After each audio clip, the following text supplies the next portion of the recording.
ततः शंखाश्च भैर्यश्च पणवानक गोमुखा सहसैवाभ्यहन्यन्त शब्दस्तुमलो भवत्। इसके पश्चात शंख और नगारे तथा ढोल मृदंग और नरसिंगे आदि बाजे एक साथ बज उठे। उनका ये शब्द बड़ा भयंकर हुआ। प्रश्न, इस श्लोक का क्या भाव है? उत्तर, भीष्म पितामह ने जब सिंह की तरह गरज कर और शंख बजाकर युद्धारंभ की घोषणा कर दी, तब सब ओर से उत्साह फैल गया और समस्त सेना में सब ओर से विभिन्न सेना नायकों के शंख और भांति भांति के युद्ध के बाजे एक ही साथ बज उठे। उनके एक ही साथ बजने से इतना भयानक शब्द हुआ कि सारा आकाश उस शब्द से गूंज उठा। संबंध, धृतराष्ट्र ने पूछा था कि युद्ध के लिए एकत्रित होने के बाद मेरे और पांडु पुत्रों ने क्या किया। इसके उत्तर में संजय ने अब तक धृतराष्ट्र के पक्ष वालों की बात सुनाई।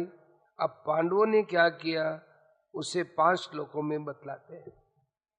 ततः श्वेतैर्हयैर्युक्ते महति स्यन्दने स्थितौ माधव पांडवश्चैव दिव्यौ शंखौ प्रदध्मतुः।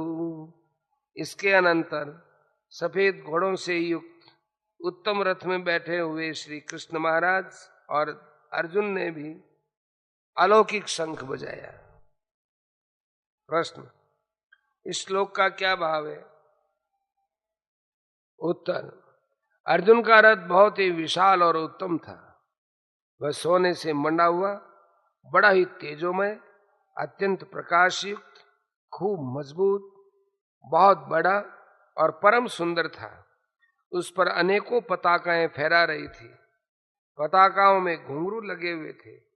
बड़े ही दृढ़ और विशाल पहिए थे। ऊंची ध्वजा बिजली सी चमक रही थी।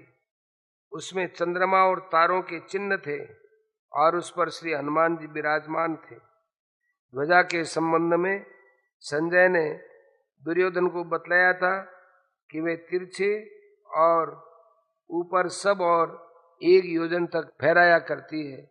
जैसे आकाश में इंद्रधनुष अनेकों प्रकाश युक्त विचित्र रंगों का दिखता है, वैसे ही उस ध्वजा में रंग दिख पड़ते हैं।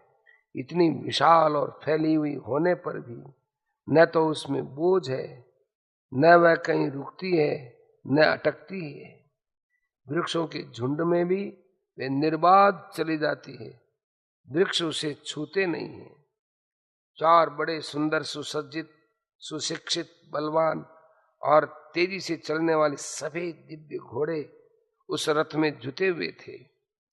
ये चित्ररथ गंधर्व के दिए हुए 100 दिव्य घोड़ों में से थे। इनमें से कितने भी क्यों न मारे जाए, ये संख्या में 100 के 100 ही बने रहते थे, कम नहीं होते थे। और ये पृथ्वी स्वर्ग आदि सब स्थानों में जा सकते थे। यही बात रथ के लिए भी थी। महाभारत उद्योग पर्व 56वां अध्याय। खांडव वन दाह के समय अग्निदेव ने प्रसन्न होकर यह रथ अर्जुन को दिया था। ऐसे महान रथ पर विराजमान भगवान श्री कृष्ण और वीरवर अर्जुन ने जब भीष्म पितामह सहित कौरव सेना के द्वारा बजाए हुए शंखों और अन्यान्य रणवाद्यों की ध्वनि सुनी, तब उन्होंने भी युद्धारंभ की घोषणा करने के लिए अपने अपने शंख बजाए। भगवान श्री कृष्ण और अर्जुन के ये शंख साधारण नहीं, अत्यंत विलक्षण, तेजोमय और अलौकिक थे। इससे इनको दिव्य कहा गया है।